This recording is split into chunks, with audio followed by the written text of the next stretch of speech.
Happy Halloween! Happy Halloween! Happy Halloween!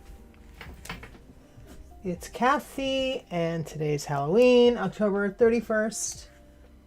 How exciting is that?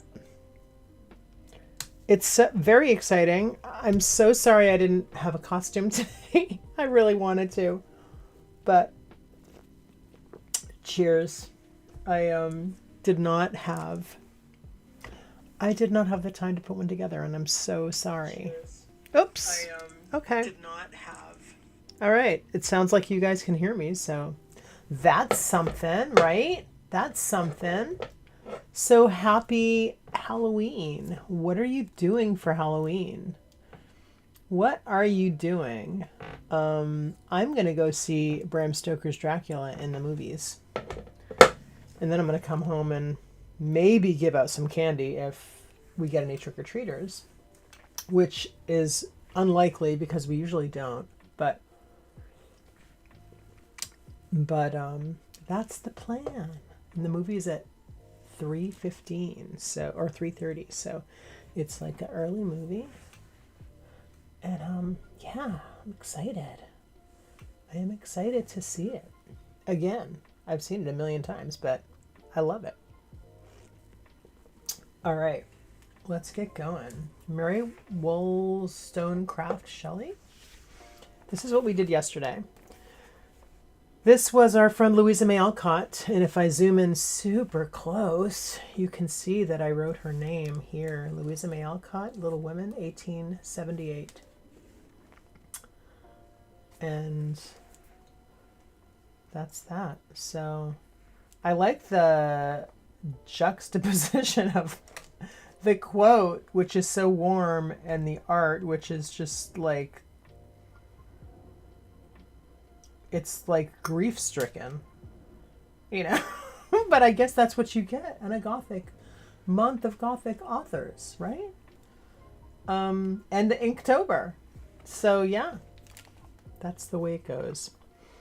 And today I already have a little idea in mind for what I'm gonna do, so that'll speed things up later.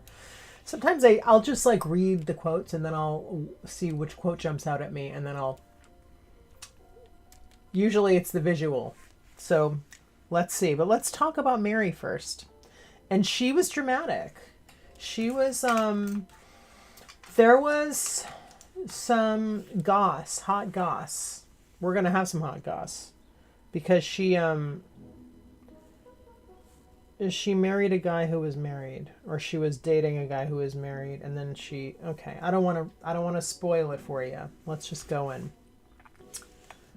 So we can do the Wikipedia page, or I could also like read some little tidbits that I have found, because you know there is a lot on her. There is a lot. So let's start with the Wikipedia page. And we'll start with the Wikipedia page, I think. And then, no, I want to start with the other. We're going to start with the other page because I don't want to bury the lead here. She eloped. Why was Mary Shelley disowned? Okay. Like, we have some stuff to talk about here, but we do want to get a full view of her life. So, So let's go into it. Let's go into it here.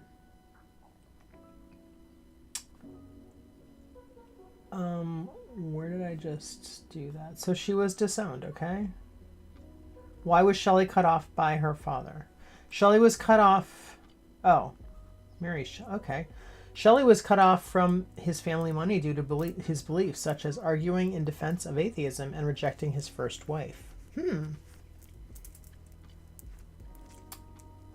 Why was Shelley cut off by his father? That must be her father. All right, let's go to. Oh my God. Did Mary Shelley carry around her husband's heart? Yes, Mary Shelley kept her husband Percy Shelley's heart for the rest of her life after it survived his cremation in 1822. She reportedly carried it with her wrapped in silk and kept in her desk drawer until her death in 1851. The heart was later discovered in her desk, tucked inside a copy of one of his poems. Wow. That's a first.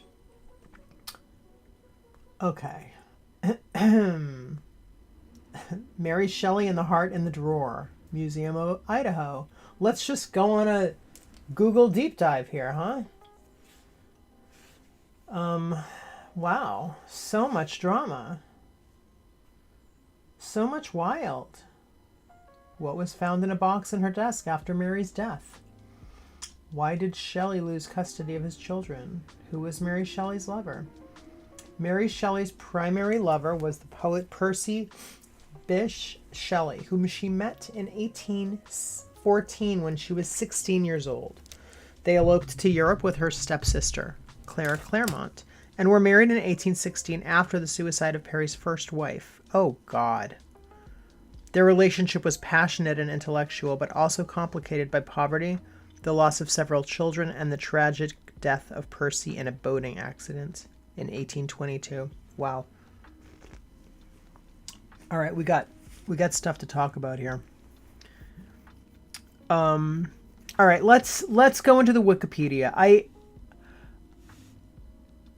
I'm slightly hesitant because, as you can probably guess, it's a gazillion miles long. But I think we're going to get some real wild stories here. Let's do our best, and if things, go off in other direction, just know that I already have my quote picked out, and I already know I have an idea of what I want to draw. So that part will go quick and fun. I'm like, if you would like to sit here and suffer through this with me. It's not suffering though, because it's the good kind of suffering, because this is going to be drama, like full drama. Okay. Life and career. Wait, let's scroll back up. We're going to read this. Mary Wollstonecraft Shelley, née Goodwin. From August 30th, 1797, she died 1 February 1851. She was 53 years old when she died. Was an English novelist who wrote the Gothic novel Frankenstein, or the modern Prometheus. In 1818 it was published, which is considered an early example of science fiction. She also edited and promoted the works of her husband, the Romantic poet and philosopher Percy Bysshe Shelley. Her father was the political philosopher William Godwin, and her mother was the philosopher and women's rights advocate Mary Wollstonecraft. Mary's mother died 11 days after giving birth to her. She was raised by her father, who provided her with rich informal education, encouraging her to adhere to his own anarchistic political theories. That's great. When she was 4, her father married a neighbor, Mary Jane Claremont, with whom Mary had a troubled relationship. That stinks. But, right? I mean, she came out of the womb with drama, basically. In 1814, and I'm not making light, because that's all very devastating. Seriously. I mean, even your dad having a new relationship, that's devastating. When you're 4, oh, here's new mommy. I mean, like, no, that's not good. Of course, did she ever really feel like she remembered her mom? She died her mother died 11 days after she was born. Anyway, okay, kind of orphan feeling, right? Like, young girl with no mother, really. She had a troubled relationship with Mary Jane. I mean, I'm pretty sure that there was like some jealousy there with the new wife, Mary Jane. In 1814, Mary began a romance. I'm not spreading rumors. I'm just, looking at the big picture. In 1814, Mary began a romance with one of her father's political followers, Percy Bysshe Shelley, who was already married. Oh no. Together with her stepsister, Clara Claremont, she and Percy left for France and traveled through Europe. Okay, 2 girls are on the wild. 2 girls on the wild. and like making bad decisions, right? Upon their return to England, Mary was pregnant with Percy's child. Over the next 2 years, she and Percy faced ostracism, constant debt, and the death of their prematurely born daughter. They married in late 1816 after the suicide of Percy Shelley's wife, Harriet. So, wow. Okay, that's all a lot to unpack. And what happened with this relationship with Harriet? And she was suicidal and she unalived herself. And I'm sure that was, well, I'm not sure of anything because I wasn't there. But I will say, he was running around cheating on her and having babies with other people, or a baby with another person. That's devastating. Okay. Lots of lives upended here. In 1816, the couple, okay, she's 18 now. She was 16 when she met Percy. And I think she was 18 when she married him. 1797. So she was born in 1797. 1814.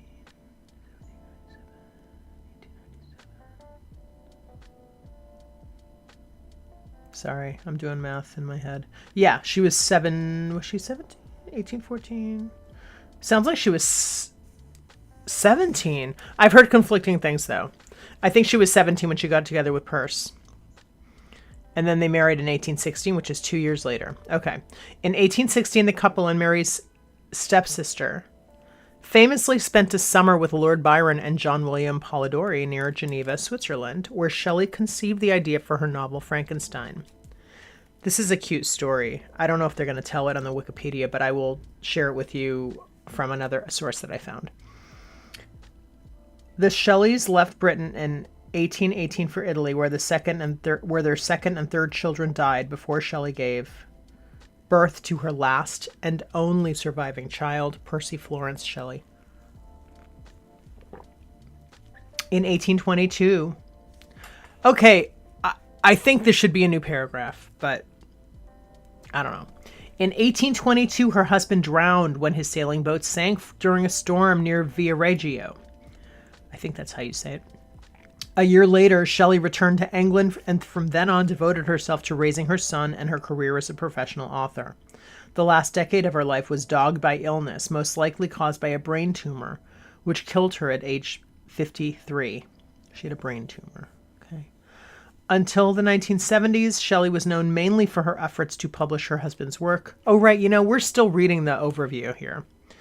Until the 1970s, Shelley was known mainly for her efforts to publish her husband's work and for her novel Frankenstein, which remains widely read and has inspired many theatrical and film adaptations. Recent scholarship has yielded a more comprehensive view of Shelley's achievements.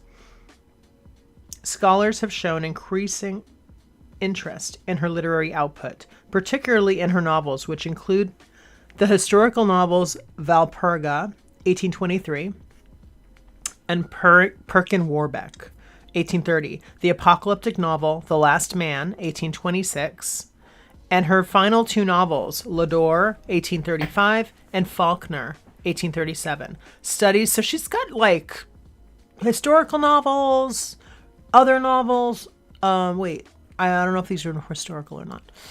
A travel book, biographical articles, I edited her husband's poetry. I mean, she's done a lot. She did a lot of like varied things. And Frankenstein is her magnum opus and the work that is, enduring forever, right? Okay, let's see here. And the biographical articles for Dionysius Larter's Cabinet Cyclopedia. Ooh, that sounds like steampunky. 1829 to 1846, support the growing view that Shelley remained political radical throughout her life. Shelley's work often Shelley's works often argue that cooperation and sympathy, particularly as practiced by women in the family, were the ways to reform civil society. This view was a direct challenge to the individualistic romantic ethos promoted by Percy Shelley, and the Enlightenment political theories articulated by her father, William Godwin. Okay, let me reread that because I need to roll that around in my brain a little bit. This view was a direct challenge. Okay. So her works often argue that cooperation and sympathy, particularly as practiced by women in the family, were the ways to reform civil society, but this view was a direct challenge to the individualistic romantic ethos promoted by Percy Shelley and the Enlightenment political theories articulated by her father, William Godwin. So, she took out her feelings in her writing. Right? Life and career. Early life. Mary Shelley was born Mary Wollstonecraft Godwin in Somerstown, London in 1797. She was the second child of the feminist philosopher, educator, and writer Mary Wollstonecraft, and the first child of the philosopher, novelist, and journalist William Godwin. Wollstonecraft died of puerperal fever shortly after Mary was born. Let's look at that. Postpartum infections, also known as childbed fever and puerperal fever. Okay, she had a bacterial infection following childbirth. That sounds like a horrible way to go. Okay. Horrible and painful. Okay?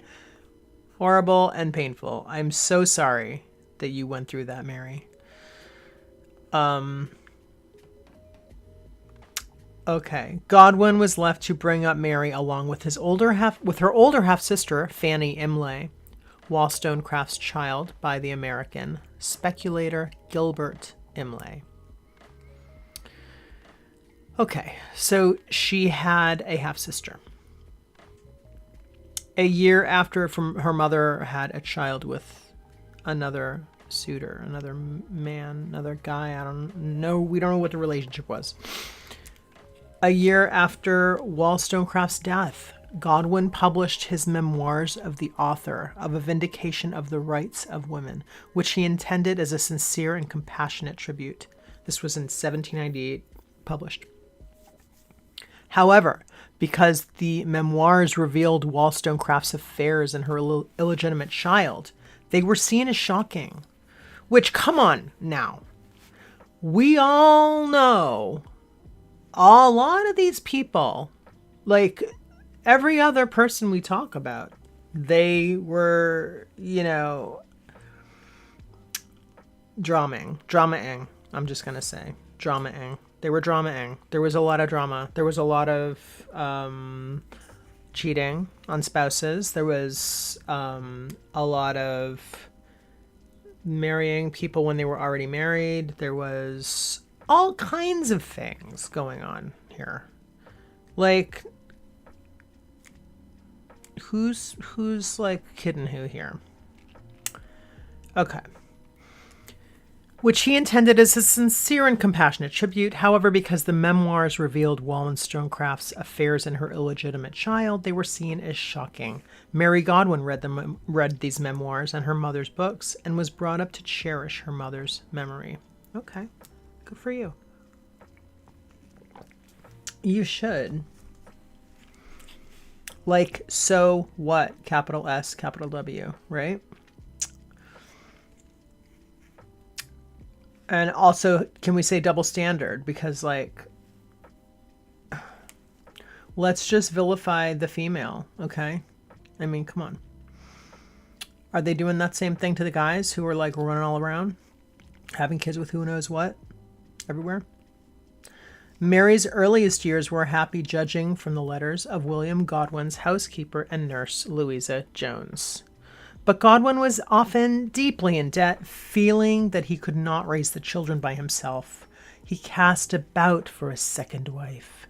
In December 1801, he married Mary Jane Claremont, a well-educated woman with 2 young children of her own, Charles and Claire. Most of Godwin's friends disliked his new wife, describing her as quick-tempered and quarrelsome.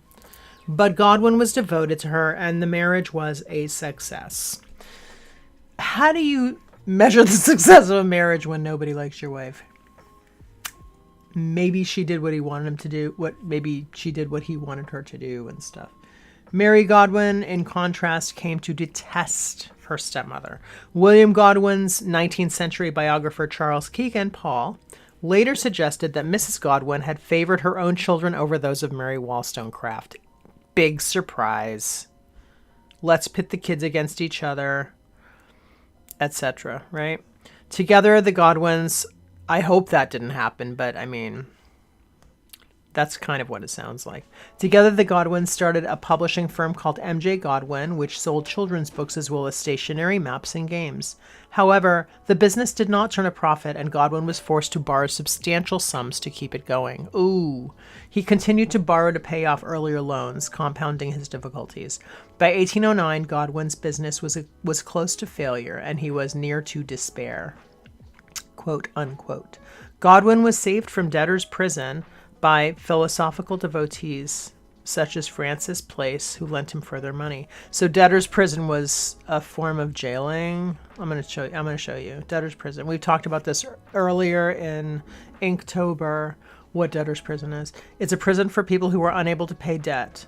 Until the mid-19th century, debtor's prison, usually similar in form to locked workhouses, were a common way to deal with unpaid debt in Western Europe.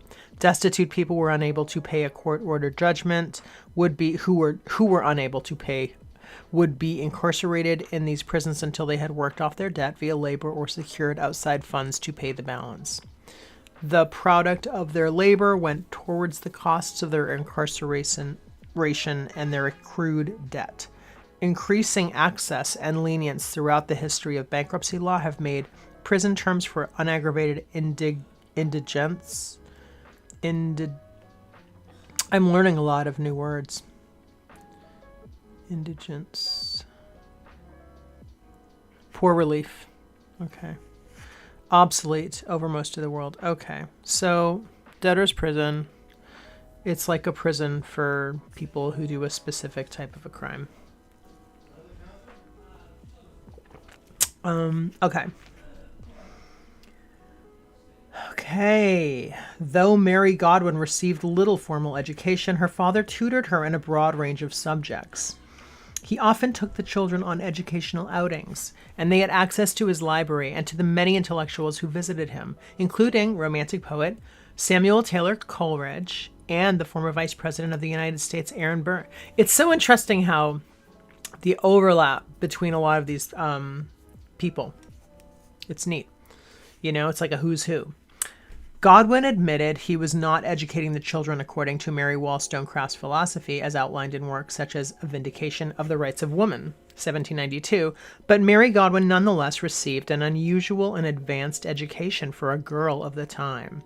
She had a governess and a daily tutor, and read many of her father's children's books on Roman and Greek history in manuscript. For 6 months in 1811, she also attended a boarding school in Ramsgate. Her father described her at age 15 as singularly bold, somewhat imperious, and active of mind. Her desire of knowledge is great, and her perseverance in everything she undertakes almost invincible. In June 1812, Mary's father sent her to stay with the dissenting family of the radical William Baxter near Dundee, Scotland. To Baxter, he wrote, quote, I am anxious that she should be brought up like a philosopher, even a cynic. Scholars have speculated that she was sent away for her health, to remove her from the seamy side of business, or to introduce her to radical politics. Mary Godwin, that's a wide swath of reasoning there. Mary Godwin reveled in the spacious surroundings of the Baxter's house and in the companionship of his 4 daughters. And she returned north in the summer of 1813 for a further stay of 10 months. I feel like I'm garbling all this. Hold on a second. Let me back up. Mary Godwin reveled in the spacious surroundings of Baxter's house and the companionship of his 4 daughters, and she returned north in the summer. Okay, hold on. And she returned north in the summer of 1813 for a further stay of 10 months. In the 1831 introduction to Frankenstein, she recalled, quote, "I wrote then, but in a most commonplace style. It was beneath the trees of the grounds belonging to our house, or on the bleak sides of the woodless mountains near, that my true compositions, the airy flights of my imagination, were born and fostered." Here comes Percy. Percy Bysshe Shelley. Mary Godwin may have first met the radical poet / philosopher Percy Bysshe Shelley in the interval between her 2 days in Scotland. By the time she returned home for a second time on March 30th, 1814, Percy Shelley had become estranged from his wife and was regularly visiting William Godwin, whom he had agreed to bail out of debt.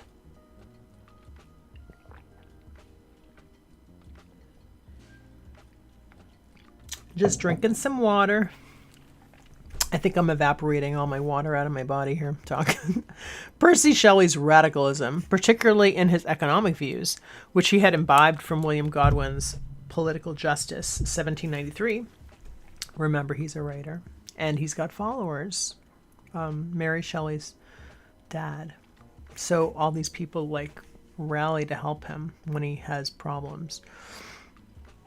Or he usually has at least one or a couple people to rally around him, had alienated him from his wealthy aristocratic family. They wanted him to follow traditional models of the landed aristocracy, and he wanted to donate large amounts of his family's money to schemes intended to help the disadvantaged. Percy Shelley, therefore, had difficulty gaining access to money until he inherited his estate because his family did not want him wasting it on projects of political justice, quote unquote. After several months of promises, Shelley announced that he either could not or would not pay off all of Godwin's debts. Godwin was angry and felt betrayed. Mary and Percy began meeting each other secretly at her mother Mary Wollstonecraft's grave in the churchyard of St. Pancras Old. Is there anything more goth than that? Meet your, secret lover at your mother's grave. Okay. Mary and Percy began meeting each other secretly at her mother Mary Wollstonecraft's grave in the churchyard of St. Pancras Old Church, and they fell in love. She was 16 and he was 21. On 26 June 1814, my birthday, Shelley and Godwin declared their love for one another as Shelley announced he could not hide his quote-unquote ardent passion, leading her in a quote-unquote sublime and rapturous moment to say she felt the same way. On either that day or the next, Godwin lost her virginity to Shelley. I did not know the story was going to approach this, but here we are, which tradition claims happens in the churchyard. Godwin described herself as attracted to Shelley's wild, intellectual, unearthly looks. To Mary's dismay, her father disapproved and tried to thwart the relationship and salvage the spotless fame of his daughter. So he didn't want any marks on her in the society's view, and here we go. At about the same time, Mary's father learned of Shelley's inability to pay off the father's debts. Mary, who later wrote of, quote, my excessive and romantic attachment to my father, was confused. She saw Percy Shelley as an embodiment of her parents' liberal and reformist ideas of the 1790s, particularly Godwin's view that marriage was a repressive monopoly, which he had argued in his 1793 edition of Political Justice, but later retracted. On July 28, 1814, the couple eloped and secretly left for France, taking Mary's stepsister, Claire Claremont, with them. So wild. So her and Claire turned out to be buds, which is great, right? Sisterhood. They secretly left for France. This wasn't something that was approved by her parents, you know, by their parents. They just like up and left. They're just like, hey, we're like going to go be wild for a while. After convincing Mary Jane Godwin, who had pursued them to Calais, where's Calais? Calais is a French port city in the Pas-de-Calais department, of which it is a sub-prefecture. I don't know what that is either, but okay, it's a geographical place. So, after convincing, this is written, it's very run-on sentence-y. Okay. After convincing Mary Jane Godwin, who had pursued them to Calais, that they did not wish to return, the trio traveled to Paris, and then, by donkey, mule, carriage, and foot, through a France recently ravaged by war, to Switzerland. Quote, it was acting in a novel being in incarnate romance. It was acting in a novel being an incarnate romance, Mary Shelley recalled in 1826. That's a very poetic way of putting it. But I guess, you know, there's like romance in doing what they did. Godwin wrote about France in 1814, the distress of the inhabitants, whose houses had been burned, their cattle killed, and all their wealth destroyed, has given a string to my detestation of war.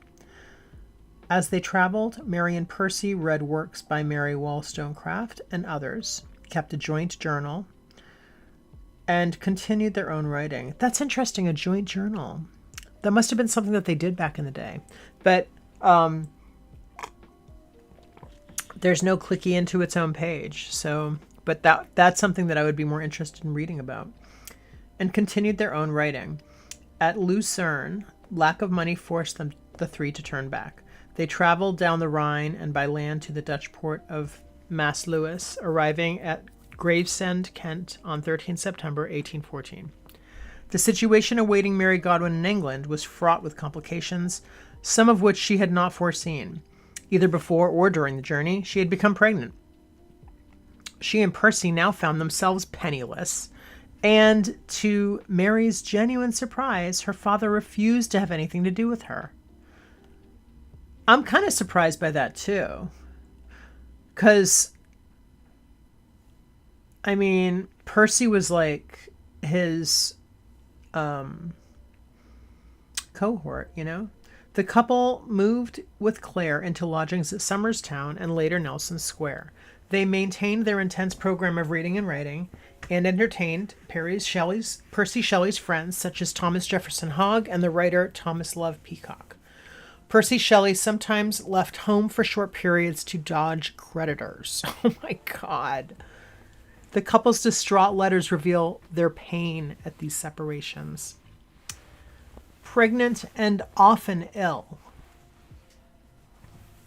Mary Godwin had to cope with Percy's joy at the birth of his son by Harriet Shelley in late 1814 and his constant outings with Claire Claremont. Wait a minute. Oh no. Shelley and Claremont were almost certainly lovers. No. Ooh, God, this is messy. Wow. Okay. Yikes. I'm just going to say yikes to that. I didn't see that one coming, honestly. Okay. Pregnant and often ill, Mary Godwin had to cope with Percy's joy at the birth of his son by Harriet Shelley in late 1814. Okay. That's understandable, right? I mean, you know, within the framework of the story. She's upset, he's married, his wife is having a child, and he's excited about his new child. Gosh, this relationship is just fraught with awfulness. And his constant outings with Claire Claremont. Shelley and Claremont were almost certainly lovers, which caused much jealousy on Godwin's part. Remember, Godwin is Mary. Shelley greatly offended Godwin at one point when, during a walk in the French countryside, he suggested that they both take the plunge into the stream naked. This offended her principles. She suggested that they both She was partly consoled by the visits of Hogg. whom she disliked at first, but soon considered a close friend. Percy Shelley seems to have wanted Mary Godwin and Hogg to become lovers. Mary did not dismiss the idea, since in principle she believed in free love. In practice, however, she loved only Percy Shelley and seems to have ventured no further than flirting with Hogg. I'm going to grab a little book to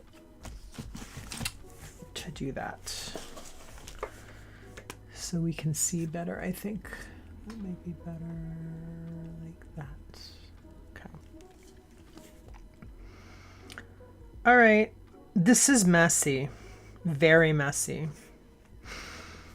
On 22 February 1815, she gave birth to a 2-month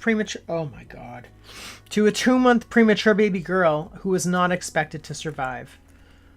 On 6 March, she wrote to Hogg, "My dearest Hogg, my baby is dead. Will you come to see me as soon as you can? I wish to see you. It was perfectly well when I went to bed. I awoke in the night to give it suck.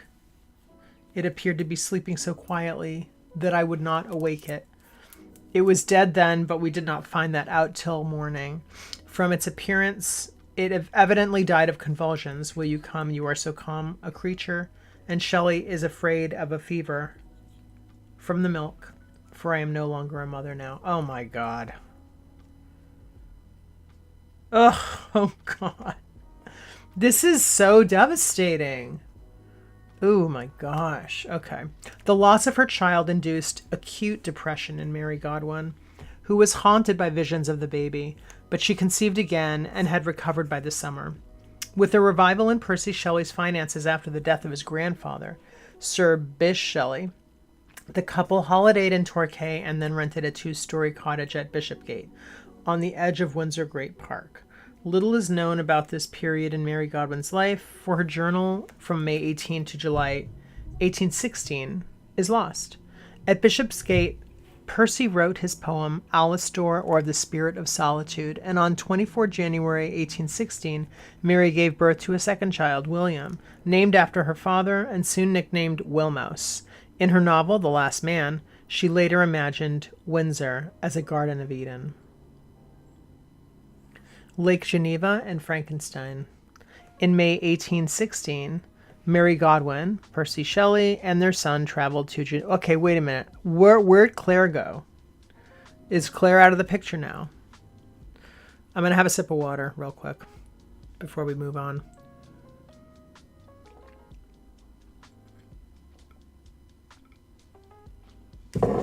Okay.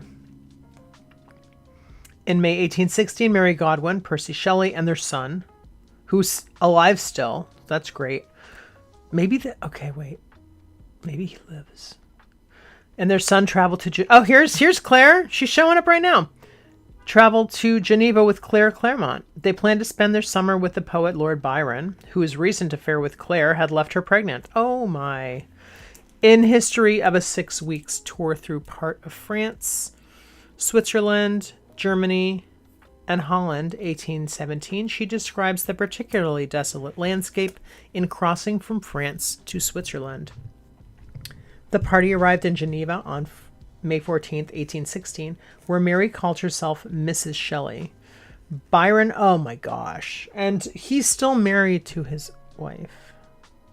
Byron joined them on 25 May with the young... I know I keep saying the number before the month, and sometimes I'm saying it after. It's because I'm trying to say it after all the time, but when I'm reading, I forget because it's written before. Okay. With his young physician, John William Polidori, and rented the Villa Diodati, close to Lake Geneva at the village of Colony, Percy Shelley rented a smaller building called Maison Chapuis on the waterport nearby. They spent their time writing, boating on the lake, and talking late into the night. It proved a wet, ungenial summer, Mary Shelley remembered in 1831. An incessant rain often confined us for days at the house. Sitting around a log fire at Byron's villa, the company amused themselves with German ghost stories, which prompted Byron to propose that they each write a ghost story. Unable to think of a story, this is the fun Frankenstein story. Unable to think of a story, young Mary Godwin became anxious. Have you thought of a story? I was asked. Oh wait. Have you thought of a story? I was asked each morning, and each morning I was forced to reply with a mortifying negative. During one mid-June evening, the discussions turned to the nature of the principle of life. Perhaps a corpse would be reanimated, Mary noted. Galvanism had given token of such things. I'm going to just click into galvanism. A term invented by the late 18th century physicist and chemist Alessandro Volta to refer to the generation of electric current by chemical action. Okay, interesting. So let's reread what she said. She said, Mary noted, quote-unquote, galvanism had given token of such things.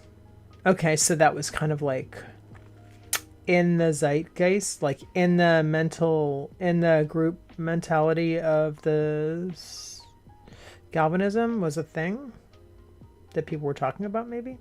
It was after midnight before they retired, and unable to sleep, she became possessed by her imagination as she beheld the grim terrors of her waking dream, her ghost story. I saw the pale student of unhallowed arts kneeling beside the thing he had put together. I saw the hideous phantasm of a man stretched out, and then, on the working of some powerful engine, shows signs of life and stir with an uneasy half-vital motion. Frightful must it be, for supremely frightful would be the effect of any human endeavor to mock the stupendous mechanism of the creator of the world. I'm going to put my sweatshirt back on real quick. I think I got a little hot because I was drinking my coffee, but now I'm a little cold again. Just a minute. We'll get there. She began writing what she assumed would be a short story. With Percy Shelley's encouragement, she expanded this tale into her first novel, Frankenstein, or the Modern Prometheus, published in 1818. She later described that summer. Remember, she's like 23, I think, because she was born in 97, I think. 1797. It's 1818. So, that's like 21. 18, 19, 19, 20, 21, 19, 22. Okay. 21? She later described that summer in Switzerland as the moment when I first stepped out from childhood into life. Sounds like she stepped into life earlier than that. But that sounds like an awakening for her of sorts. I'm going to... There we go. Put my sweatshirt on. Okay. Okay. I mean, she lived a lot of life. She already had 2 children, one of them deceased, and just some devastating things. Okay. The story of the writing of Frankenstein has been fictionalized several times and has formed the basis for a number of films. In September 2011, the astronomer Donald Olson, after a visit to Lake Geneva Villa the previous year and inspecting data about the motion of the moon and stars, concluded that her waking dream took place between 2 a.m. and 3 a.m. on June 16, 1816, several days after the initial idea by Lord Byron that they each write a ghost story. Wait a minute. This is like... What is this? I don't understand. She began... Okay. I just want to understand this. Who is Donald Olson in 2011 and why do I care about this? In September 2011, the astronomer Donald Olson, after a visit to the Lake Geneva Villa the previous year and inspecting data about the motion of the moon and stars, concluded that her quote-unquote waking dream, because she does mention, right? She said she had a waking... I'm going to go back to Mary's, what she said. It was after midnight before they retired, and unable to sleep, she became possessed by her imagination as she beheld the grim terrors of her waking dream, her ghost story. And then we cut to, after talking about Frankenstein, in September 2011, the astronomer. So Donald Olson is an astronomer. He visited Lake Geneva Villa the previous year and inspected data about where the moon and stars were in that time frame. Okay, so this guy is an astronomer, and he looked at her information. He looked at, studied Mary Shelley and when they were at Lake Geneva, and then he looked at the chart, the astronomy chart at the time, and he concludes that she had a waking dream because certain planets were in a certain position or the solar system was in a certain position at the time. Of course, they don't go into detail on this, so I'm going to click on this little footnote here. Radford Tim, Frankenstein's hour of creation identified by astronomers. That's so interesting. Okay, well now I understand. So, yeah, so they're like, hey, we know exactly when this happened. I'm going to click into that. Frankenstein hour of creation. Okay, I will put this. I will put this in the. I will put this article, right, in the description later, when this is over, when our when we're done, because that would be a fun read after this. Authorship of Frankenstein. While her husband Percy encouraged her writing, the extent of Percy's... Oops, sorry. There we go. While her husband Percy encouraged her writing... Wait, when did they get married? Wait, when did they get married? Oh, wait, did his wife die yet? I think Shelley wrote, I certainly did not owe the suggestion of one incident, nor scarcely of one train of feeling to my husband, and yet but for his incitement, I would never have taken the form, it would never would have taken the form in which it was presented to the world. She wrote that the preface to the first edition was Percy's work. As far as I can recollect. There are differences in 1818, 1823, and 1831 editions, which have been attributed to Percy's editing. James Rieger concluded Percy's assistant at every point in the book's manufacture was so extensive that one hardly knows whether to regard him as editor or minor collaborator. When Anne K. Mellor later argued Percy only made many technical corrections and several times clarified the narrative and thematic continuity of the text.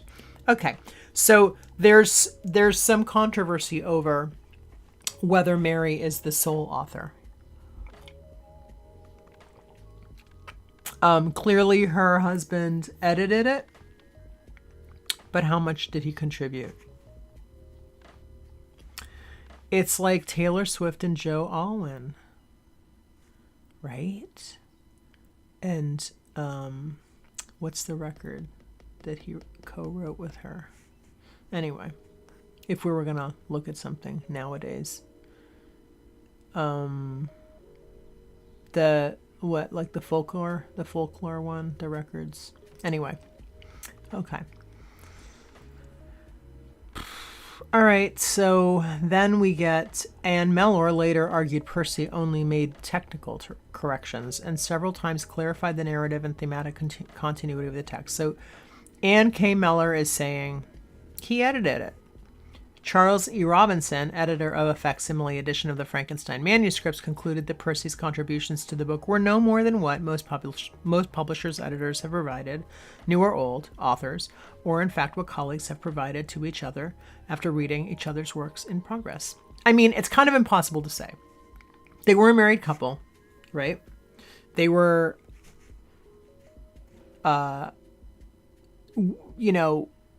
couples share more, there's more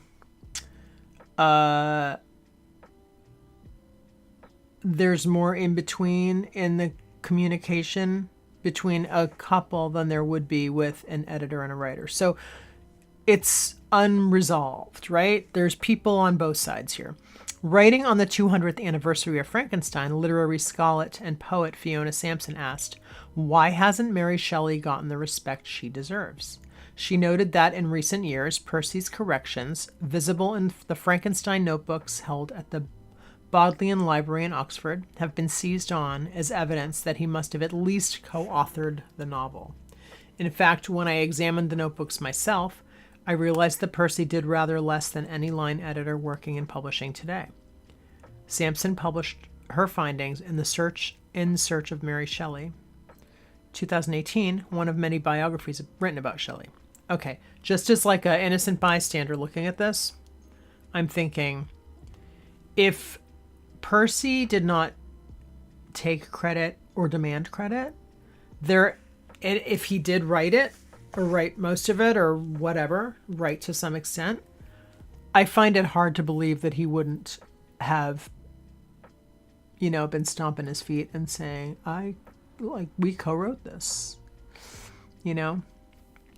unless it was disadvantageous to him on some level to do that. And I just don't see, I don't know enough about, all that stuff, the time and what they were doing and why he would do something like that. But, he would do what's good for Percy. You know what I mean? And, so why wouldn't he just demand? I mean, she probably would have done anything he wanted. You know what I mean? So that's my line of thinking with this. Okay. Bath and Marlowe. So I'm and I am also thinking, about the patriarchy and how, I mean, it would have been if she didn't actually, if they actually co-wrote it, then I just don't think she would have been able to even have to get full credit, because I think that people would have been like, no, you did not write it yourself. So I think she did write it. Bath and Marlowe. On return to England in September 1816, Mary and Percy moved with Claire Claremont, who took lodgings nearby, to Bath, where they hoped to keep Claire's pregnancy secret. At Colony, Mary Godwin had received 2 letters from her half-sister, so they're not married yet. She keeps referring to him as her husband. They're not married yet. She's still Mary Godwin. Had received 2 letters from her half-sister, Fanny Imlay, who alluded to her unhappy life. On 9 October, Fanny wrote an alarming letter from Bristol that sent Percy Shelley racing off to search for her. Oh, without success. Oh no. On the morning of 10 October, Fanny Imlay was found dead in a room at Swansea Inn, along with a suicide note and a laudanum bottle. That's probably some drug that they used back in the day. Laudanum, opium, yeah. Okay, so Fanny Imlay was Mary Shelley's half-sister that her mother had, not her dad. Like her mother's daughter. Her mother's bio daughter. Her mother's other bio daughter. As opposed to Claire Claremont, who was her stepsister from her dad's second marriage. Fanny Imlay is her mom's bio daughter, so it's her half sibling. Found dead in a room at the Swansea Inn, along with a suicide note and a opium bottle. On December 10, Percy Shelley's wife Harriet was discovered drowned in a Serpentine, a lake in Hyde Park, London. Both suicides were hushed up. Harriet's family obstructed Percy Shelley's efforts, fully supported by Mary Godwin, to assume custody of his 2 children by Harriet. His lawyers advised him to improve his case by marrying.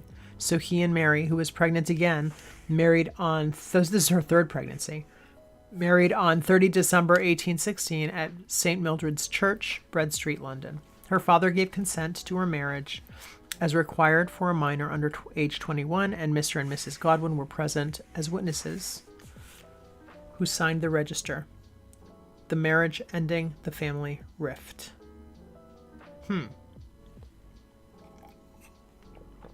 Okay, so her dad was totally against this relationship until they got married. And she's like 3 kids in now, so Clara Claremont gave birth to a baby girl on 13 January. At first, she called her Alba, then she called her Allegra. In March of that year, the Chancery Court ruled Percy Shelley morally unfit to assume custody of his children and later placed him with a clergyman's family. Also in March, the Shelleys moved with Claire and Alba, Claire and her new child, to Albion House at Marlow, Buckinghamshire, a large damp building on the River Thames. There, Mary Shelley gave birth to her third child, Clara, on September 2. At Marlow, they entertained their new friends, Marion and Leigh Hunt, worked hard at their writing, and often discussed politics. Early in the summer, let's see where we are. Okay, we're finishing Frankenstein here. Early in the summer of 1817, Mary Shelley finished Frankenstein, which was published anonymously in January 1818. Why anonymously? I guess that's what they did. I mean, I've heard, they have name changes. Sometimes females would take a male name for their publishing. Sometimes they would do Mrs. last name in their published books. But this time it was anonymous, apparently, which was published anonymously in January 1818. Reviews and readers assumed that Percy Shelley was the author. Of course, since I'm actually shocked that she's getting credit now, because, I mean, everything is lined up for Percy to be taking credit for this. Since the book was published with his preface and dedicated to his political hero, William Godwin, her dad. At Marlow, Mary edited the joint journal of the group's 1814 continental journey, adding material written in Switzerland in 1816, along with Percy's poem Mont Blanc. The result was the History of a 6 Weeks Tour, published in November 1817. That autumn, Percy Shelley often lived away from home in London to evade creditors. This guy is running constantly. The threat of a debtor's prison, combined with their ill health and fears of losing custody of their children, contributed to the couple's decision to leave England for Italy on 12 March 1818, taking Claire Claremont and Alba with them. They had no intention of returning. Wow. The drama is like so real here. Italy. One of the party's first tasks on arriving to Italy was to hand Alba over to Byron, who was living in Venice. Remember, that's his child with Claire. A little water. I had to have a little water here. He had agreed to raise her so long as Claire had nothing more to do with her. Well, that's rough. The Shelleys then embarked on a roving existence. They've already been in a roving existence, never settling in any one place for long. Wow. Along the way, they accumulated a circle of friends and acquaintances who often moved with them. Ooh, it's like a traveling, what do they call it? Like a caravan of people. The couple devoted their time to writing, reading, learning, sightseeing, and socializing. The Italian adventure was, however, blighted for Mary Shelley by the deaths of both her children, Clara in September 1818 in Venice and William in June 1819 in Rome. These losses left her in a deep depression that isolated her from Percy Shelley, who wrote in his notebook, "My dearest Mary, wherefore hast thou gone, and left me in this dreary world alone? Thy form is here indeed, a lovely one, but thou art fled, gone down a dreary road that leads to sorrow's most obscure abode. For thine own sake I cannot follow thee. Do thou return for mine." Okay, here's a picture of William Shelley, Wilmouse, painted just before his death from malaria in 1819. So these kids were just getting sick and dying. Mary's had... And Percy, dude, it's your children too. Like, are you not depressed? I don't know. Okay. I mean, okay, so it sort of divided them emotionally, okay? So she's very depressed. For a time, Mary found only comfort in her writing. The birth of her fourth child, oh, I didn't know. Oh, right. Okay. Yes. The birth of her fourth child, Percy Florence, on November 12th, 1819, lifted her spirits, though she nursed the memory of her lost children till the end of her life. Of course she would. Italy provided the Shelleys, Byron, and other exiles with political freedom unattainable at home. Despite its associations with personal loss, Italy became, for Mary Shelley, quote, a country which memory painted as paradise. So she remembers good things about it. Their Italian years were a time of intense intellectual and creative activity for both Shelleys. While Percy composed a series of major poems, Mary wrote the novel Matilda, the historical novel Valperga, and the plays Proserpine and Midas. Mary wrote Valperga to help alleviate her father's financial difficulties, as Percy refused to assist him further. She was often physically ill, however, and prone to depressions. She also had to cope with Percy's interest in other women, such as Sophia Stacey, Amelia Vivani, and Jane Williams. Since Mary Shelley, I could click into two of those, but I want to just keep reading. They're not that important right now to what we're doing. Since Mary Shelley shared his belief in the non-exclusivity of marriage, she formed emotional ties. So they had an open marriage.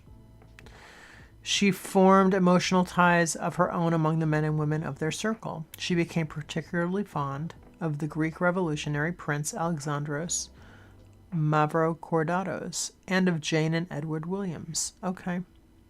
So they were both, I guess they were both into Jane. In December 1818, the Shelleys traveled south with Clara Claremont and their servants. Wait a minute.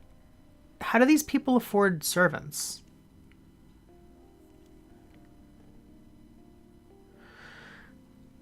So perplexed. Okay. In December 1818, the Shelleys traveled south with Claire Claremont and their servants to Naples, where they stayed for 3 months, receiving only one visitor, a physician, in 1818. Okay, I'm just trying to remember when this was. So she was still very young. She was born in 1797. So she's like 23? No, 18, 21. 21? Okay.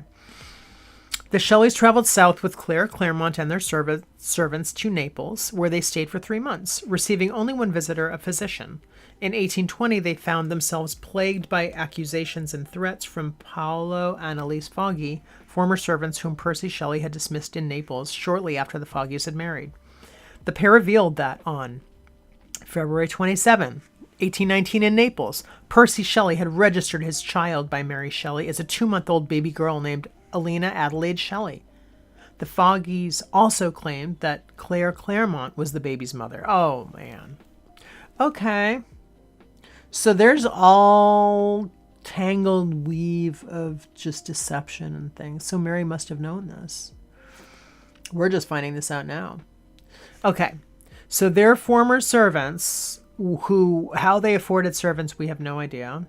Or how that even works when you're like a traveling caravan of people who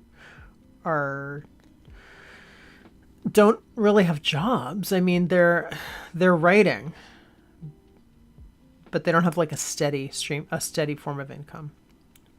So I don't want to say they don't have jobs. They're obviously writing, but they're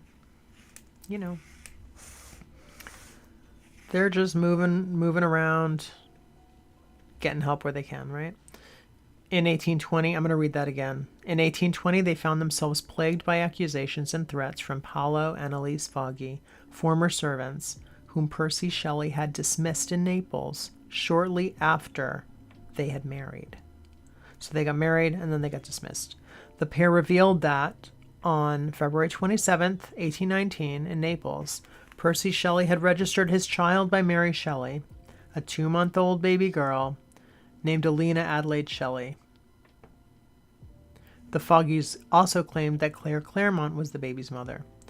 Biographers have offered various interpretations of these events.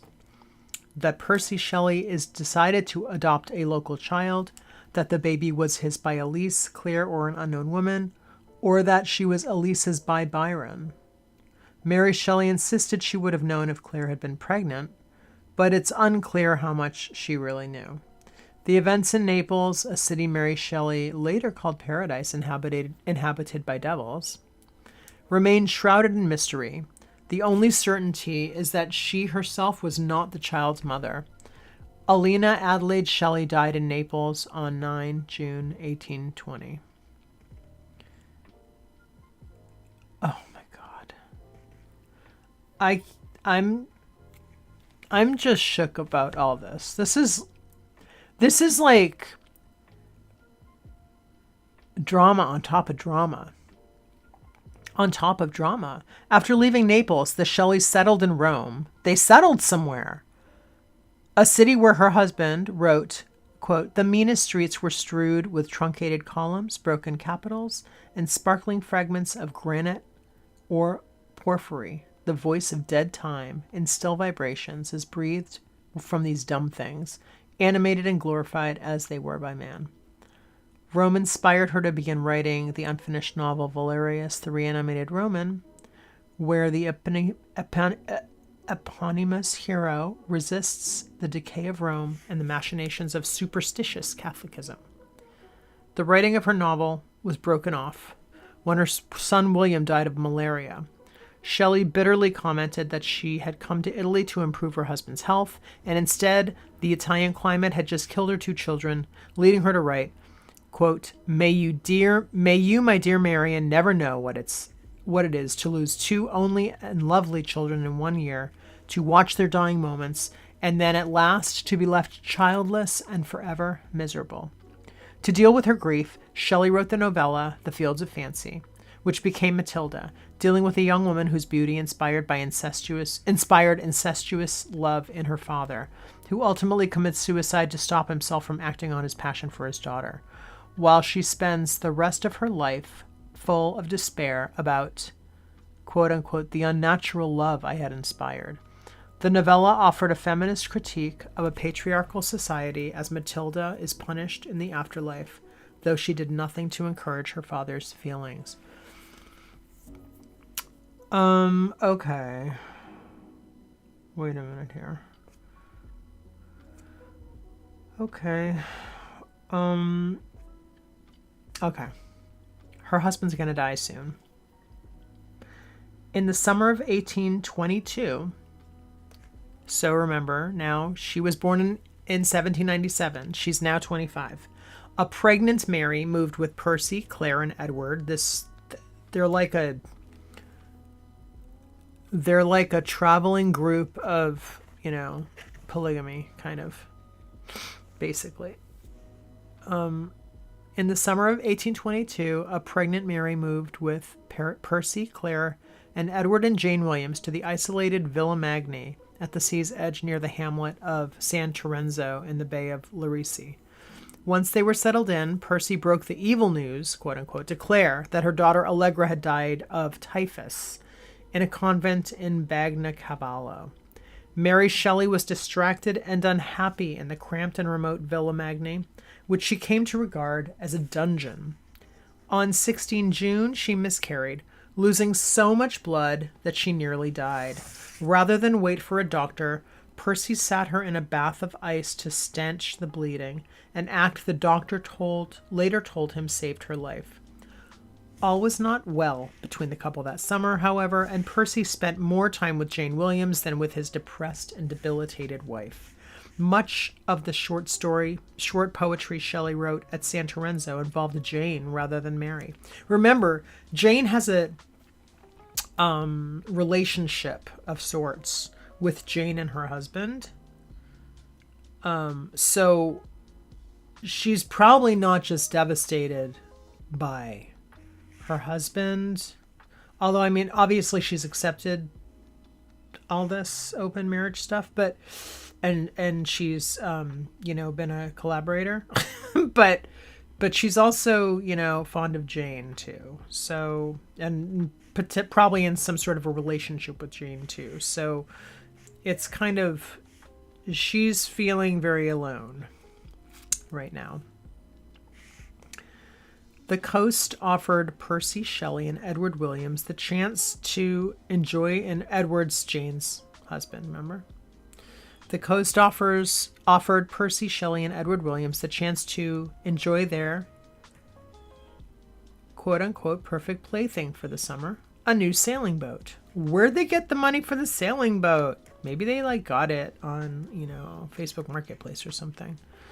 The boat had been designed by Daniel Roberts and an admirer of Byron, Edward Trelawney, who had joined the party in January 1822. So he's a part of their roving pack of people now, apparently. On July 1, 1822, Percy Shelley, Edward Elliker Williams, and Captain Daniel Roberts sailed south down the coast to Livorno. There, Percy Shelley discussed with Byron and Leigh Hunt the launch of a radical magazine called The Liberal. On 8 July, he and Edward Williams set out on the return journey to Lerici with their 18-year-old boat boy, Charles Vivian. They never reached their destination. A letter arrived at Villamagny from Hunt to Percy Shelley, dated 8 July, saying, "Pray write to tell us how you got home, for they say you had bad weather after you sailed Monday, and we are anxious." Uh-oh. "The paper fell from me," Mary told a friend later. "I trembled all over."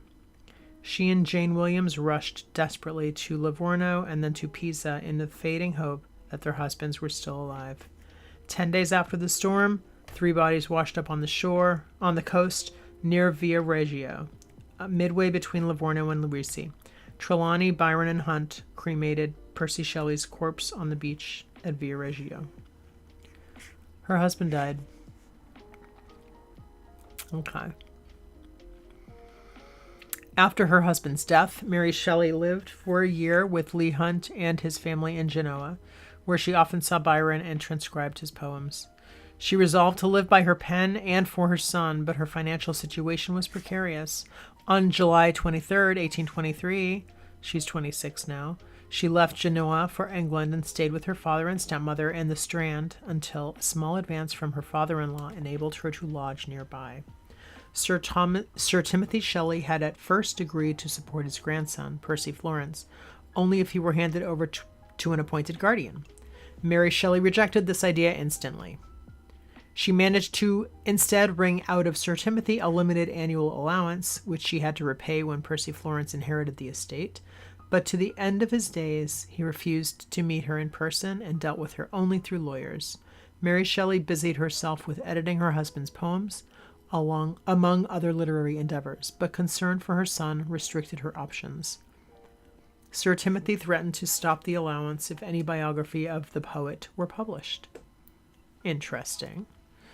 In 1826, Percy Florence became the legal heir of the Shelley estate after the death of his half-brother Charles Shelley, his father's son by Harriet Shelley.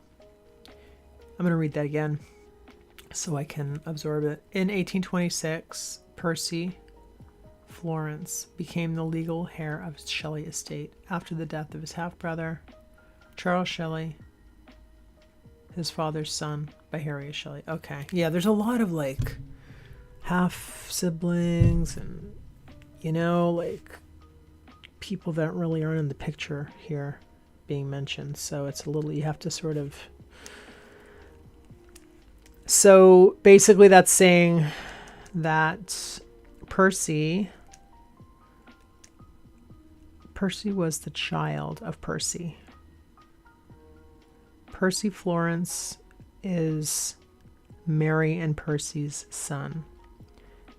He became the legal heir of the Shelley estate after the death of his half-brother, Charles Shelley. And that guy was his father's son by Harriet Shelley. Sir Timothy raised Mary's allowance from 100... I'm so sorry. I feel so stupid sometimes when I don't know what that is. Is it franc or euro? Or they didn't have euros back then, right? So what are we talking about?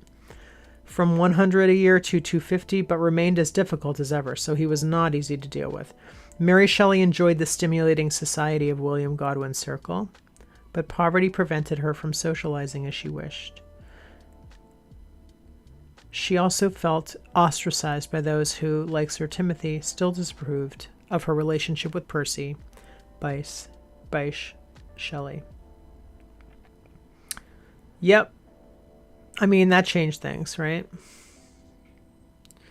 In the summer of 1824, Mary moved to Kentish Town in North London to be near Jane Williams. She may have been, in the words of her biographer Muriel Spark, a little in love with Jane. Jane later disillusioned her by gossiping that Percy had preferred her to Mary, owing to Mary's inadequacy as a wife. Wow.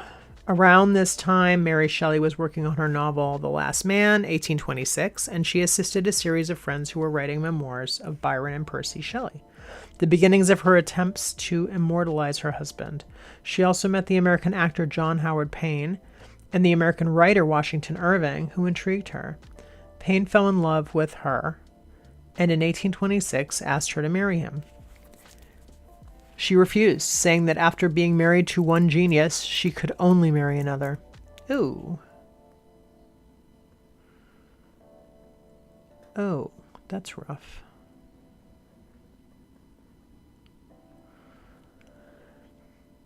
Okay. Payne accepted the rejection and tried, without success, to talk his friend Irving into proposing himself. What is this?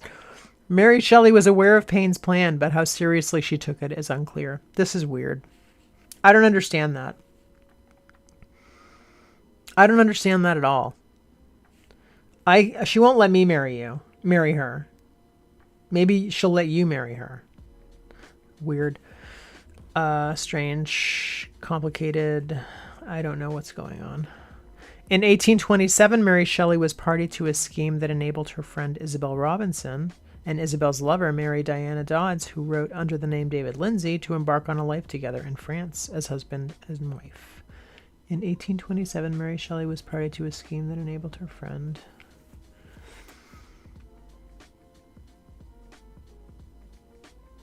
Okay, with the help of Payne, whom she kept in the dark about the details, Mary Shelley obtained false passports for the couple.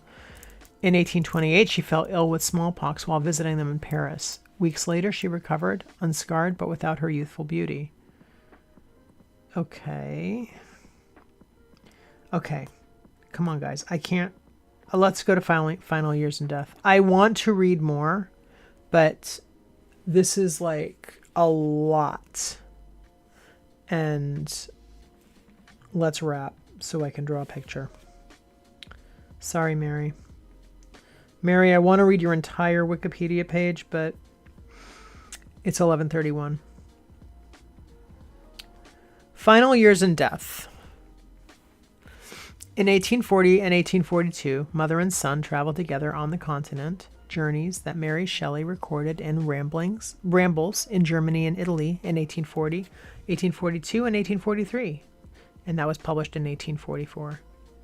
They don't say where it was published. Okay, let's look. Travel narrative by the... Okay. Issued in 1844. Maybe like a magazine? Maybe it was like a zine, like a published zine that you could buy. I just want to find out about these things. History of the travel narrative. Rambles is a travel narrative. Part of a literary tradition begun in the 17th century. Throughout the 16th, 17th, and 18th centuries, continental travel was considered educational. Young aristocratic gentlemen completed their studies by learning... Okay. Let's go down.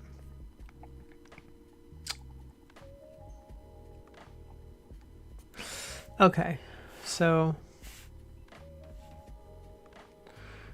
in the mid-1840s... Okay. All right, this is good to read. So she published her ramble. In 1844, Sir Timothy Shelley finally died at age of 90, falling from the stalk like an overblown flower, as Mary put it. For the first time, she and her son were financially independent, though the estate proved less valuable than they had hoped. So she got all of her dad's money and stuff, but it wasn't as much as she thought it would be, but she was still financially independent. In the mid-1840s, Mary Shelley found herself the target of 3 separate blackmailers. In 1845, an Italian political exile called Gatteschi, whom she had met in Paris, threatened to publish letters she had sent him. A friend of her son bribed a police chief into seizing Gatteschi's papers, including the letters, which were then destroyed.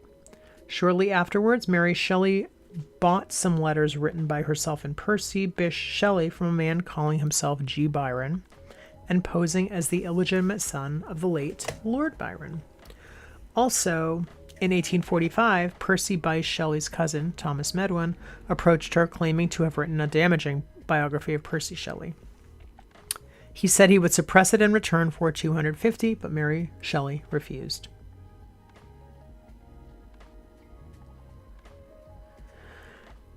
In 1848, Percy Florence, that is Mary and Percy's son, married Jane Gibson St. John. The marriage proved a happy one, and Mary Shelley and Jane were fond of each other.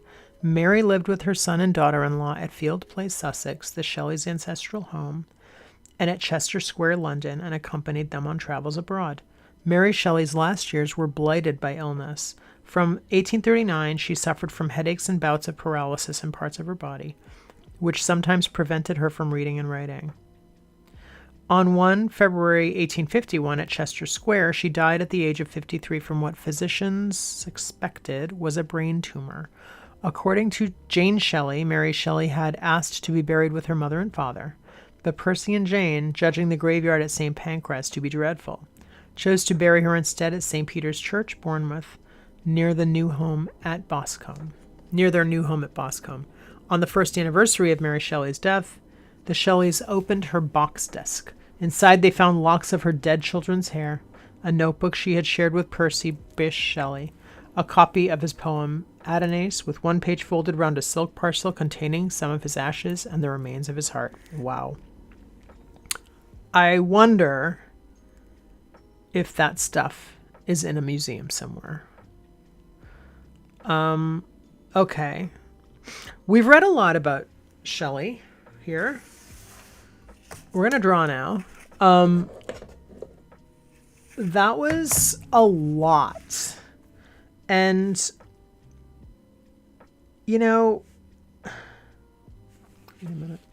She had like a lot of devastation in her life. It just doesn't sound very happy.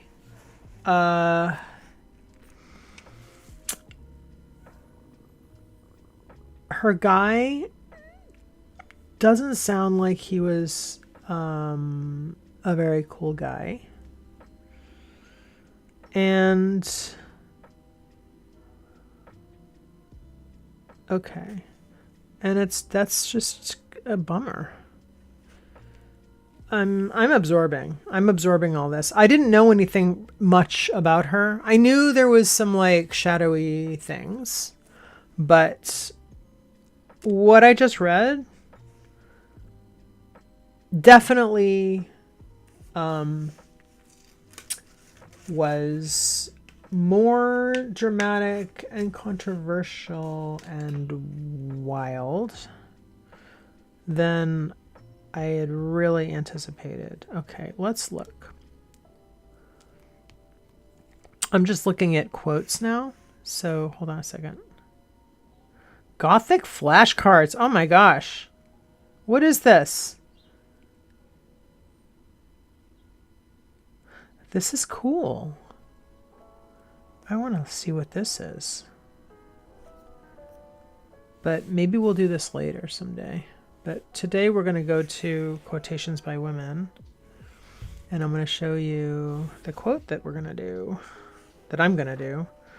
It's not the same quote that I put on... it's not the same quote that I have on the posts page. I was going to do either Her Jealousy Never Slept or A Solitary Being is by Instinct a Wanderer. I liked that one too. I also wanted to talk a little bit about like imagery with quotes. So I sometimes will think, okay, what is a more accessible what quote is going to speak to more people, like more universally? So we have her jealousy, and like, what would people want to put on their wall or wear as a t-shirt? You know what I mean? Because some things are great. Some art concept quotes are great, but, you know, can you massage it into something that somebody would like to wear on their shirt, or, you know, where it's like a part of the art and it makes sense and it's an overall vibe and stuff? Or is it just something that you just really don't want to have on your wall? You know what I mean? So I like this quote, but I just don't see people wanting to put this on a wall or something. I think by the opposite way, a solitary being is by instinct a wanderer. It's kind of a neutral quote, right? Because there's nothing negative about it. You know, there's nothing negative about it per se, unless you're like against being alone. But it's something that I think more people would be able to immediately relate to. And I had a little bit of a visual in mind. I'll show you from something I did earlier in Inktober. One of my earlier ones, and I liked this idea. I'm going to just move my chair up a little bit. Just a little bit. So I had this mental image. So, you know, sometimes you do things and you know, maybe you don't like the whole thing, but you like, or maybe you do, or maybe there's just like a piece of it that you want to take out and use in another way because it's speaking to you. And I kind of feel that way about this one. I really like the window, and I really like this like ghostly image here, and I like the words in that, you know, I like that vibe. So I think I'm going to do something like that. A solitary being, because that little ghosty in there just really did feel very solitary, no? So we could do like something like, got a window. First I want to think, where am I going to put the quote? I could put it in the window, or I could put it in the ghostly image. I think we'll do the ghostly image. We'll do like, kind of like before, kind of like the other one. Put a little face in there. Put a little face like that.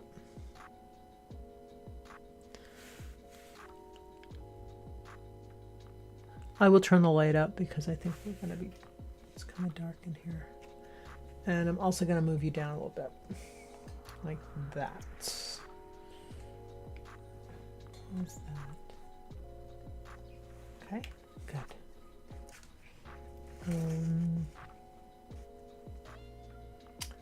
Okay, solitary being is by instinct a wanderer.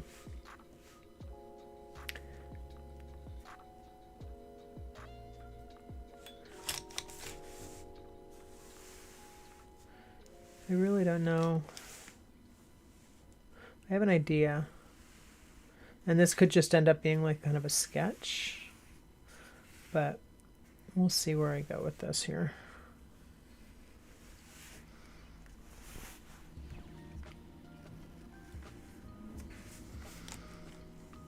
There's always just the magic in just going in, you know? Just go in and start and see what happens.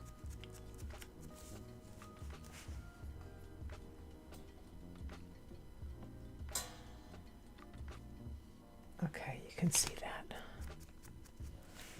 A solitary being is, by instinct, a wanderer.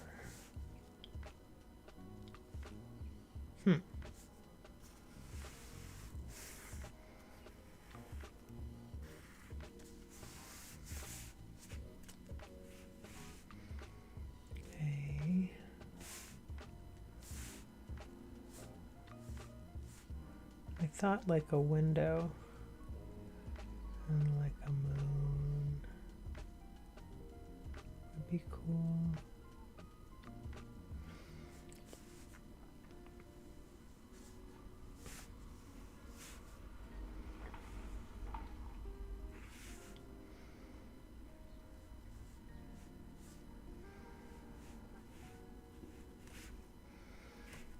Maybe I'll draw the quote inside of the Wanderer. What do you think?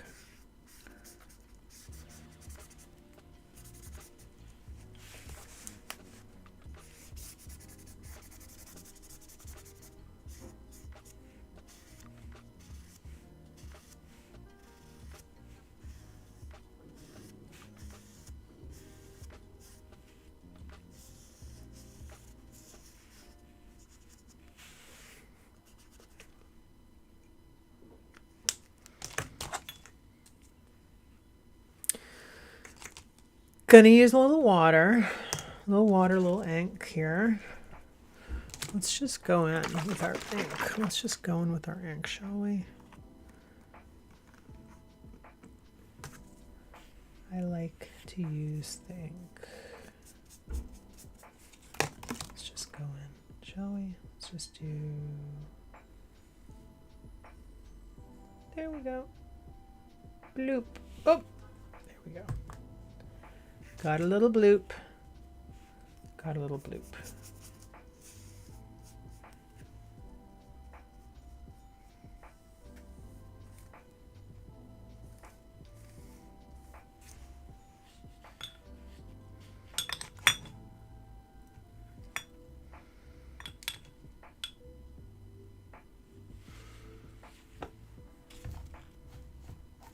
I did the most devastating thing the other day. I took all my paper towels from painting and I put them in the trash. And I forgot one, thank goodness. Because I needed one. I need one right now.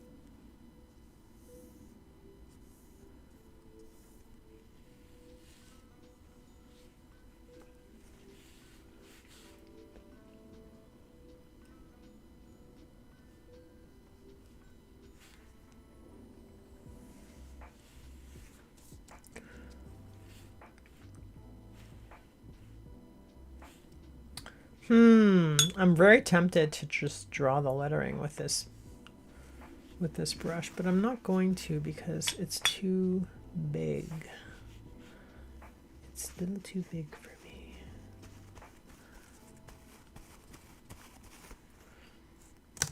Okay.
I'm going to add commas because that's what makes sense to me, even though it's not commaed.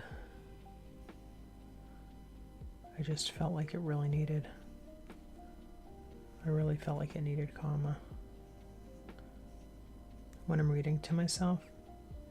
Uh-oh. Uh-oh. Oh no. I'm running out of space. Oh, by instinct. Let's do that. Let's forego the comma in place of a larger I dot. A. Let's do the A like up there. And then we're going to do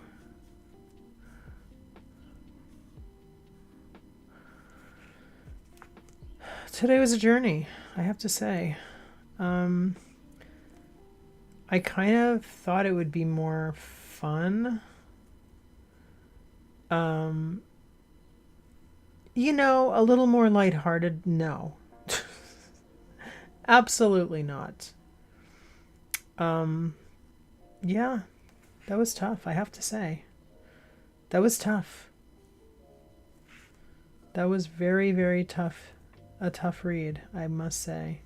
And a long read, which is fine, but, you know, which is fine. Thank you, Wikipedia, for having all that information, right? But it's a lot. We're going to add some outside wanderer elements inside, because clearly we are inside because there's a window. But actually, you know, this kind of works in different ways, because when you're a wanderer, you're never really inside, right? You're never really inside because your heart is always wandering, right? So let's do some little trees over here, because this wanderer is really not cannot be pinned down no matter what, you know. It looks like they're inside, but they're really not inside because they're wandering all the time. Wandering all the time in your mind. And, you know, and this guy, this person, this ghostly creature character here is just wandering. Is whether inside or outside, this creature, this spirit or person, symbol is just wandering wherever, right? But there's always the moon. There's always the sky. And that's your compass. And you're looking up, you always have the moon as your compass. So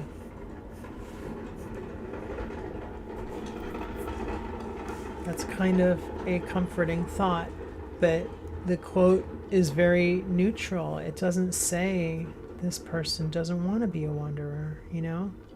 It just says a solitary being is by instinct a wanderer.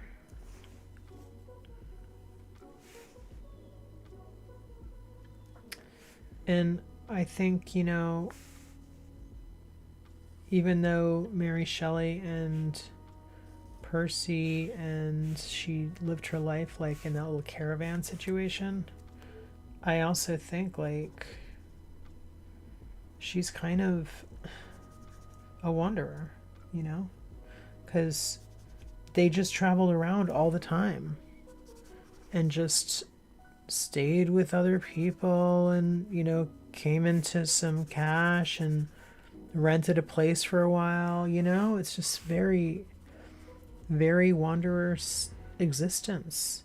And how do you raise a child or children in that atmosphere back in those days when, you know, there was just illness everywhere? People could get sick all the time. People died often. I mean, that's devastating. All of her children that died so young, and oh. And really, I mean, didn't really sound very simpatico, you know, in terms of like their relationship. Like he just didn't get it. And she wasn't, I'm not putting all the blame on him. I mean, she's with him, you know, she was with the guy. So that's, you know, that was her decision to do. And, you know, people make interesting decisions sometimes. And some people just can't get out of their own way. You know what I mean? Mary Wollstonecraft Shelley. I'm just going to do it with my brush pen. I know I don't always do it this way and use the tip of it, but I'm going to do it today because this is what's feeling right here for me. And I actually really do have the space to do it because, Wollstonecraft.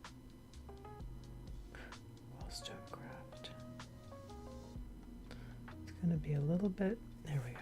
Wollstonecraft, Shelley. Let's make Shelley a little more spread out.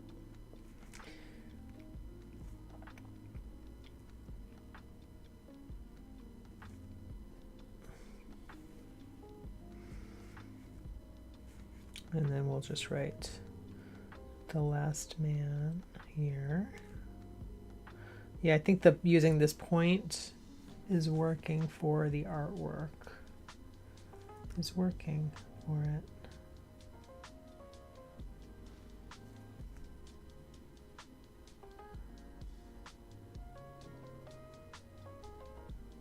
The Last Man. And then the date is 1826. So we'll do 1, 8, 2, 6. And now I'm going to do a little more abstract trees here. I like this little element with this artwork. Fits well. It's a good little symbol to show that, yeah, this ghostly lady or guy or whatever, they might be inside. They might look like they're inside because we see the window and we see the moon. But really, they're somewhere. They're somewhere else, you know? They're like off. They're somewhere else. And you know what else I'm thinking? If I took the moon out, which I'm not really planning to do, but then would have this ambiguity, are they inside or outside? You know? Which is kind of cool because that also is makes you think with the quote. It's like, wait a minute, a solitary being, I'm going to make this T a little stronger here. A solitary being is by instinct a wanderer. I do wish that by was a little more separate from instinct. I'm going to do that just as a visual cue. So, and we'll just do, oh, I just took away the moon. Oh my God. Hold on. Do we want to do that? No. Do we want to do that? I don't think I wanted to do that. I was talking about it. Oh, I think it's gone. Uh-oh. Got to bring some ink into here. So I got to bring some white ink in here if I'm going to do that. But you can kind of see it actually. So that's kind of cool, right? Adds to the ambiguity, right? Let's just add a little bit more little trees down here. I want to strengthen my numbers too a little bit. Sorry, I just hit the mic with my pen. Okay. I'm going to add a little flourish, just a little bit. A little there. a little up here, the A, and then maybe a little here with the B. Oh yeah, you know what we should do? Let's do this. Let's do this. And then we have this space here. We have this space here. And in that space, we're going to do a little extended N situation like that. Although I'm going to do that. That'll be good.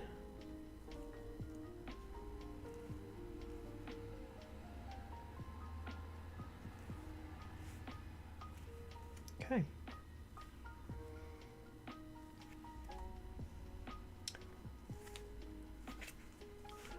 I mean, almost didn't even need it, but, and do we have it anyplace else? So I can echo, I can pull in that element in a little bit of other places just to bring it into the universe, right?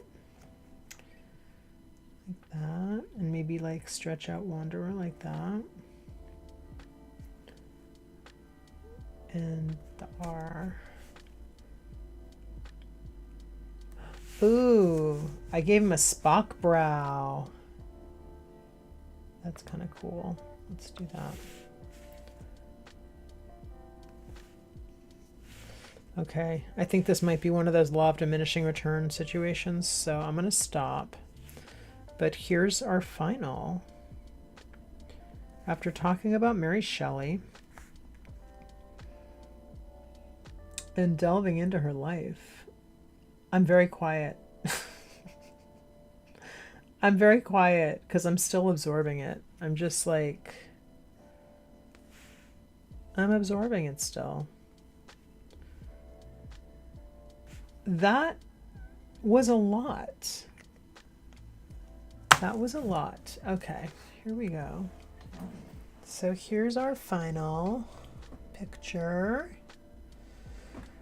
Oh my gosh, have a wonderful Halloween, you guys. I hope you do something fun.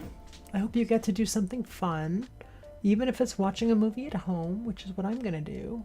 But I'm going to go see Bram Stoker's Dracula today in a movie theater, so I'm very excited about that because I love that movie. And I just wish you the best Halloween and the most fun weekend. I'll see you again tomorrow, and we're going to do Zora Neale Hurston tomorrow, who is our bonus. She's our bonus, and we will learn about her, and we're going to do a quote by her, and I'm excited to do her. I've been wanting to do her for weeks now, so I'm excited. Oh, I can't put my pen down. I can't put my pen down, guys. All right. Oh, you know what? This is cool. We're making little spiderweb looking things here. All right. Have an awesome day. Happy Halloween. And I will see you tomorrow. I think I'm going to be on. Have I decided? Not quite. This went very long. So if I do go on for tomorrow, I think I'll take, actually, you know what? I'm going to take today off of my Night Garden Fairy Cats stream. And then I'm going to be back tomorrow, and I'm going to finish the cover of Night Garden Fairy Cats tomorrow at 12:30. But I'll be back here at 10 o'clock in the morning to do Zora Neale Hurston. Okay? See you then. Bye.